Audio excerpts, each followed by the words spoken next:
Assalamu alaikum, I'm Tariq Ahmed and welcome to Hajj Stories, the show where we hear powerful reflections from inspiring Muslims about their pilgrimage to Mecca. Today I'm joined by Kazi Rahman, the founder of Sunnah Musk.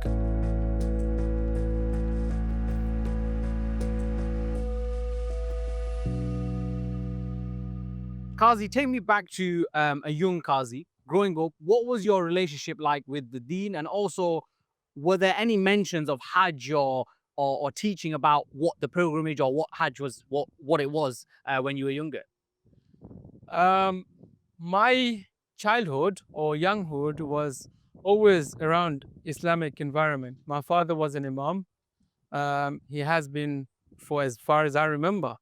I was born in '86, and that's the year that he migrated to the UK, I believe. And he's been an imam since. So, as you can imagine, a teacher, imam, what kind of upbringing you will have. And my father, in particular, he was actually very strict and disciplined when it came to Islam, almost like an army general.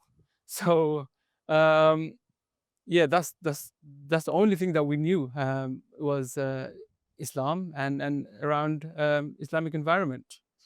Growing up in that Islamic environment, especially once you'd migrated in the UK, when at a time when there wasn't as many Muslims as there are right now, wasn't as many Bangladeshis as there are right now. What was that like, sort of navigating your I guess Muslim identity, but also trying to migrate into a whole new country, a whole new society, and learn this new way of life? I would say it's been difficult because I grew up in Bangladesh, migrated in 1997, arrived in April the 5th, actually. And first thing I know, I'm in secondary school. I couldn't even go to primary school because I was too old for primary school. So I was no here, no there. And I had to effectively learn English. So for me, identity was a big challenge, actually. So take me to the next few years after that. You went on a Hajj around 2006, if that's right. So the years leading up to that, what were you doing, and what was your relationship like with Allah at that point? I would say I started. I shouldn't say this publicly, but my prayer started seriously around, I think, when I was 18.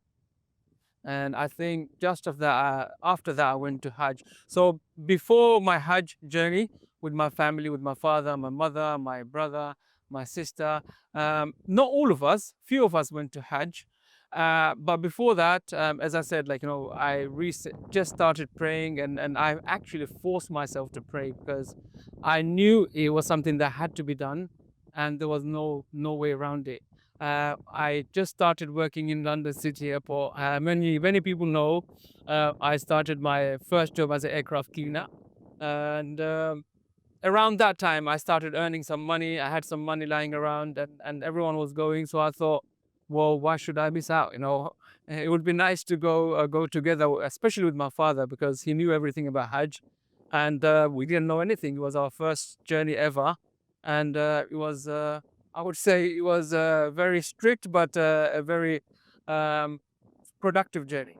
So before we discuss Hajj itself, why do you feel like maybe I didn't have as much of a focus on praying? You mentioned how you growing up you had an imam as a father, so a lot of people would assume, oh, you must have always prayed, you were always on the straight path, you were always on the deen. So what was it that sort of led you astray? And obviously you came back, alhamdulillah, but what was it that sort of maybe pushed you to the side a little bit? I think in terms of Salah itself, I wouldn't say led astray, but it was one of them things, like, when you're kind of transitioning from your childhood and to almost a young man. Um, I think it's that transition phase where if something doesn't come from your heart, then it's very difficult for you to do it full-heartedly. And I've seen it time and time again, whether it's in my work environment, whether it's employees, whether it's my children, whether it's even someone as close as your spouse. If you can't convince them through logics and through understanding, then it's very difficult. So for me, I was going through that transition phase. I don't know what happened and why I was lacking on my prayer. I would pray if it's with my father, because we would pray in our house with Jama'ah. But other times, maybe I was slacking. I can't remember completely why that was, but When I started doing it myself, it was around that period, just before Hajj. So yeah, you're right to assume, like, your father is an imam and your whole family is very religious. Why would you, do such a thing?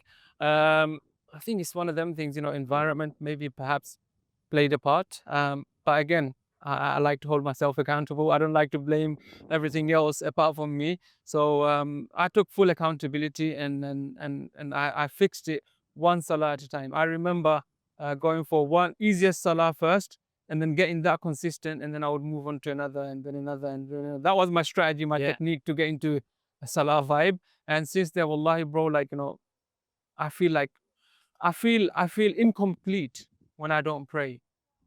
So it's one of those feelings, like, once you pray, you feel at peace. Yeah, you're at Shanti. Yeah, You're like, alhamdulillah. I'm like, this is, I'm done. I've done my duty. Now it's up to Allah whether He accepts yeah, you or not. But we hope He does. But at least you get that sense of peace. 100%. So the moment that you went to Hajj, or at least when you found out that you're going to Hajj, as Muslims we believe that it's destined, by Allah when we're going to go to Hajj, if we're going to go to Hajj. Why do you think that was the point where you were invited by Allah to come to His house?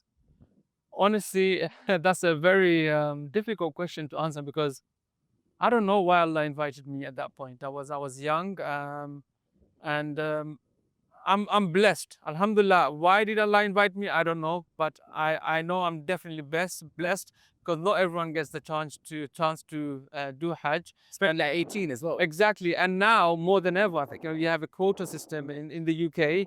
I know some people, they find a loophole, they go to another country, and then they slip through the nets. But yeah, alhamdulillah, I was so fortunate, especially to do it with my father and my mother, because we had full guidance from. That question. So let me now speak about your Hajj experience in particular. Back in 2006, what was it like?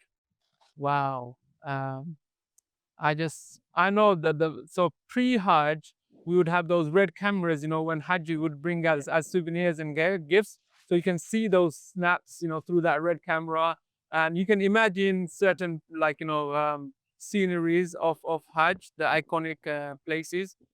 But going on that journey, I remember clearly, you had to do the ihram from home. I remember the night before Hajj, my dad, he gave us a training, hands-on training, show me, tell me kind of training. And I remember he got us to do the full tawaf in our living room. We had to do the ramal. We had to know, like, where what was of each Wow. corner of Kaaba before we got to the place. But obviously, I didn't remember anything, because I couldn't really, like, so really. What we do it in the Yeah, living room. How would you exactly, do this, Dad? exactly. And then we got into our ihram the next day, and off we went. I must say, I felt very awkward, like, walking through Heathrow, Yeah. wearing ihram, and you look so different from everyone else. But I think what was comfortable was when I saw other Hajjis also just, walking through the terminal, none, as if nothing is happening. And then we boarded the plane. I think it was one of them charter planes from Saudi. I chartered a plane from one of the, I think, BMI International or something. All I remember, it was a white plane. It had no logos or anything. And then we arrived in Jeddah airport. All I remember is us buying some Sims. Same as, yeah. Sims. Always got to Uh, Sims. Exactly. And those days, there was no iPhone, by the way. It was a SIM for our brick phone. Nokia bricks. Yeah. Exactly. And it was so hot. It was so hot, just waiting outside the terminal, waiting for the buses to come and collect you. And when your turn comes, then you board the bus. And obviously you would go with a group or a tour operator.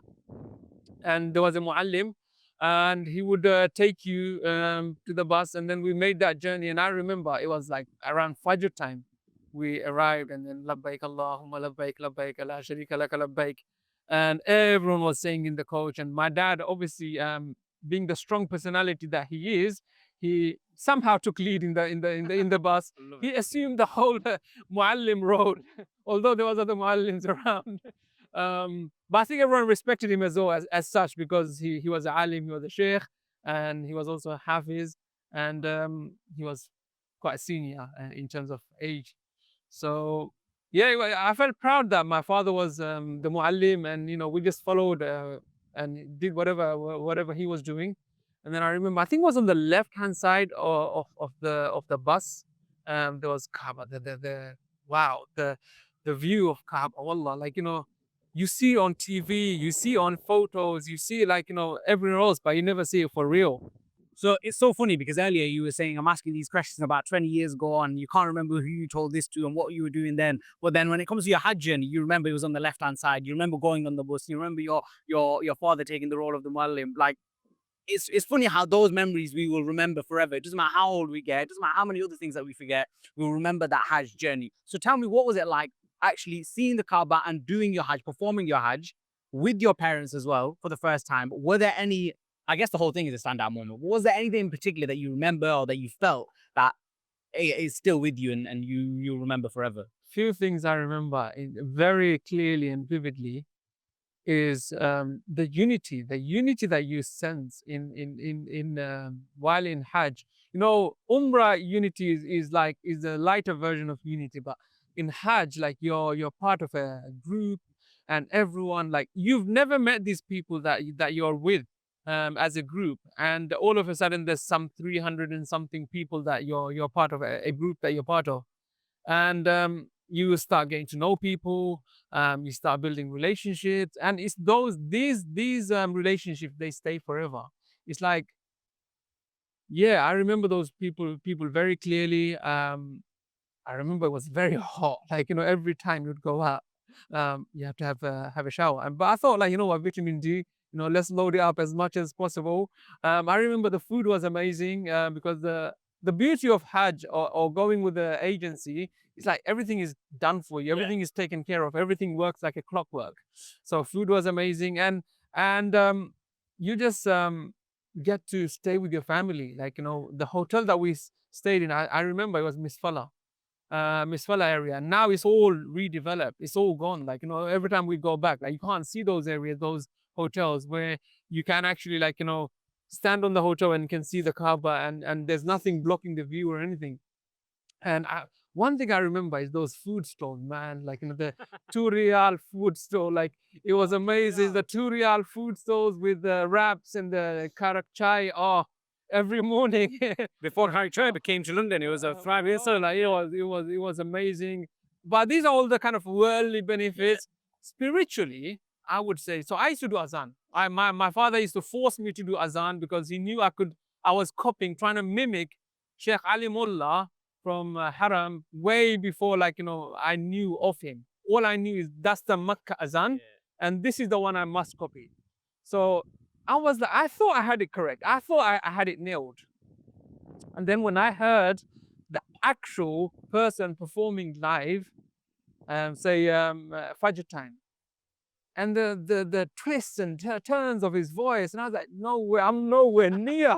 I thought I had it nailed. Like, boy, like, I've got a lot of work to do. But I think hearing it live from him, and now, for the purpose of the viewers, I've done azan in Canary Wharf, as you can see, just right there. That went viral. Tower Bridge, and a few other places. So it was in Hajj, I perfected my azan, and I got Harif live, and then it was such an amazing experience hearing it, because I was very passionate. I was so determined to get this azan right, and with the Makkah azan, I get so many, like, twists and turns, and so many vocal movements, and I think that was such a experience, and obviously all the rest, bro. Going on the top of the bus, climbing up the side of the bus, because all the women, they went inside the bus and the men had to go on top. And I don't know, maybe our agency had smaller buses, but it was fun. It was amazing. And the best thing was, we took our camcorder. I don't know why. I never knew I was going to be in media, but we had a camcorder and we took it with us, and we recorded the whole journey. And from the top of the bus, we got the view, and going to Arafah, and then from Arafah, like, the whole uh, you listen to the khutbah and the talks, and then in the evening you head towards Muzdalifah, and bro, it's like ihram, it's hot, and for me, I'm not trying to put anyone off, by the way, because ultimately it's an amazing experience. It's like it refines you as a person, it cleanses you as a person. You really feel like a holy person when you come back. But it's not easy. It is difficult. It's tricky. Well, when we went, it was tricky. I don't know what. I haven't been ever I since. mean, it's like 50 degrees now, so I'm Yeah, sure it is sticky, yeah, even more sticky. exactly. So yeah, I think I missed the Mina part. The tent and the vibe in the tent, and it was amazing. Honestly, it was a big community, like so many people with one mission and one mission only, is to perform Hajj. No one's looking at each other thinking, this person is looking like that. Everyone is equal. Everyone's wearing the same clothes. Doesn't matter which camp you're from, you're just one. It doesn't matter how much money you have in your bank. And no matter, well, Instagram didn't exist, no matter how many followers you had, it didn't matter. You are just one with one mission only. Mina was amazing. I remember getting lost in Mina, so you had to show your wristband to get found, and the army officers will direct you towards your tent. And then so fast forward, we went to Arafah, Muzdalifah, and again, there's tools everywhere. It's amazing. Like, and there's tools everywhere. There's a lot of vibe. Like, it's such a like energetic environment, because everyone's like active, everyone's on it, and there's tools, there's bazaars, there's everything, and you sleep like under the sky, as if like we're standing on stones, right? Obviously, you have to go and collect your is it 7 stones or 21 stones? I can't remember. Anyway, we found our stones and put them in the little bottles. And the next day was, you had to either take a bus or walk all the way to Jamarat. Yeah, I believe it's Jamarat. And then you go to your tent, and then you go to do the Qurbani. So, bro, that walk was long. I have to say, because the bus didn't come on time or something. It's probably due to our agency kind of arrangement, but no one was willing to stand around because everyone was getting a bit tired. And we thought, you know what, let's walk. And we walked and walked and walked and walked and walked, and then we eventually got to. Apologies if I'm getting the order incorrect. It was a long time ago. It's all right. When we saw the shaitan, we got Much I remember uncles with full strength, like, obviously we tried to do the same thing. My dad's like, what the hell are you doing? Like, this is not how you do Jamra. Like, all you have to do is, like, throw the stones. But some, like, mashallah, some uncles, like, they had some real strength. Like, they were going with their shoes and bottles and whatever they could find. Like, they took all the anger out. And then obviously we done our Jamrat. Again, it was walk, walk, walk, all the way walk. And you can imagine that long. Now I think, you know what, I wish I could just, well, they wouldn't allow it, but I wish I could just take a scooter and, do my activity really on that. So make it a little bit easier. But it was walking through those tunnels, everything gets blocked that time, right?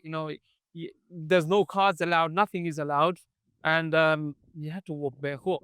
And obviously we had our mum with us as well. She couldn't walk properly, so we had to push the wheelchair. But yeah, it was honestly, it was a life-changing experience. I asked you the question, why, did Allah invite you at that point in your life? But that was before, mashallah, the incredible success that you have found with Sunnah Musk. So I don't know how to actually word this, but do you think that almost played a role? The fact that you had done your Hajj, the fact that your relationship with Allah was closer than it was before, and then now you're seeing that success and saw that success with Sunnah Musk.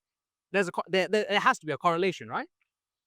Bro, now that you've triggered my thinking, like, most likely it was, because I knew I wanted to be successful. I knew I wanted to achieve in life, because I didn't know the feeling of having something.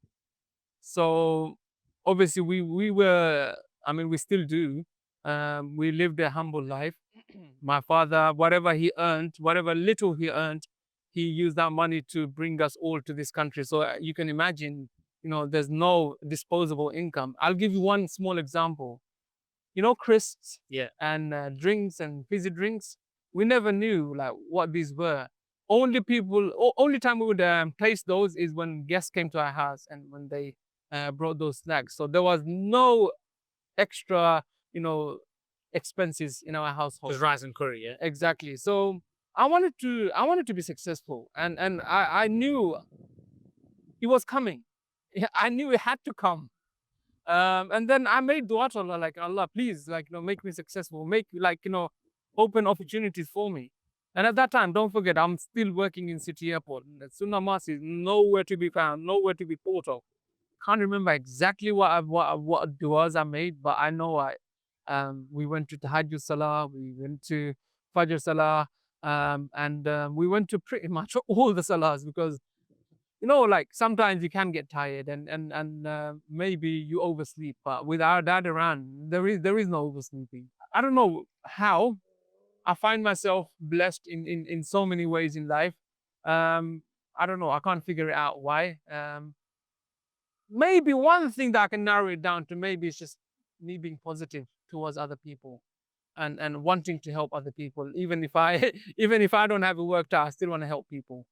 That could be one. Maybe most likely my parents' du'as, my father's du'as. My mom is still around. Her du'as. These are like insurance policies.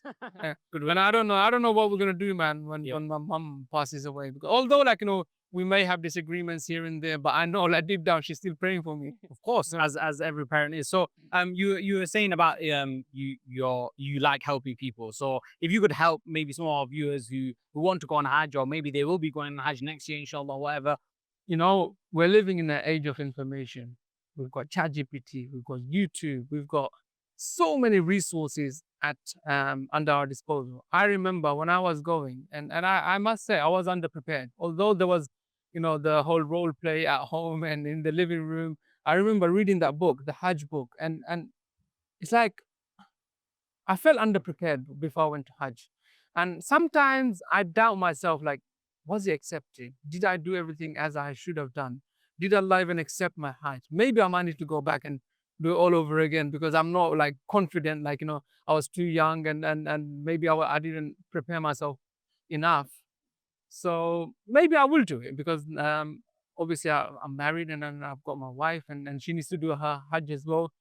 So I might take another trip down. Literally yesterday, wallah, like I was talking about it. I said, look, I can't deal with heat too much. Maybe you should go, but I might just tag along again and just to re-perform the whole Hajj.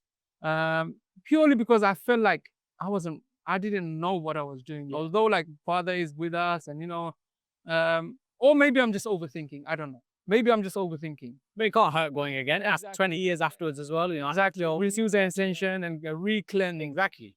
I forgot to mention, bro, the Medina experience. Like Yeah, that's a whole other scene. Yeah. that was the I would say that was the real fun part because all the activities are done. You've done your main parts. Now you just chill, relax, do a bit of shopping, collect the souvenirs, and that was a very good time. And I didn't realize at that time it was a blessed holiday. Like, when we go to Thailand, we go to different countries for holiday, but this was combined. Medina, the experience of Medina is like holiday and, Yeah. and a journey of a lifetime. They say it's a journey of a lifetime. It truly is. It's not just a journey of a lifetime for someone in Pakistan or Bangladesh or India who can't afford it or who has saved their entire life to make that journey. It really is a journey of a lifetime for all of us. 100%. Young, old, doesn't matter what age you. And you know what? I heard stories from people who have changed careers just because of one journey in Hajj. They used to work in a bank or something as a top executive, and they realized what they were doing is. And I'm like, wow, that is so impactful. And it's amazing. When you come back, obviously you're fully charged. The iman level is like all the way up there, and then life starts coming on the way, and then that's when I feel like it's good to go back to Umrah as well. 100%. Just renew, then re-cleanse. And I recently been to Umrah, and honestly, I felt amazing. Then I felt, the iman level boosts up, and then as life kicks in, the distractions come in, it really kind of starts depleting. So So I guess it's recharging again. So inshallah, I mean, you get to go again, maybe next year or sometime in the future. Inshallah, we can all. I have it deep in my head, like, it has to be next year. And if it is next year, then I have to start preparing now. 100%. I have to start, putting my name forward and my wife's name forward. Well, inshallah, and may Allah accept it as well. Qazi, Allah very much. Jazakallah. Jazakallah. Really appreciate it.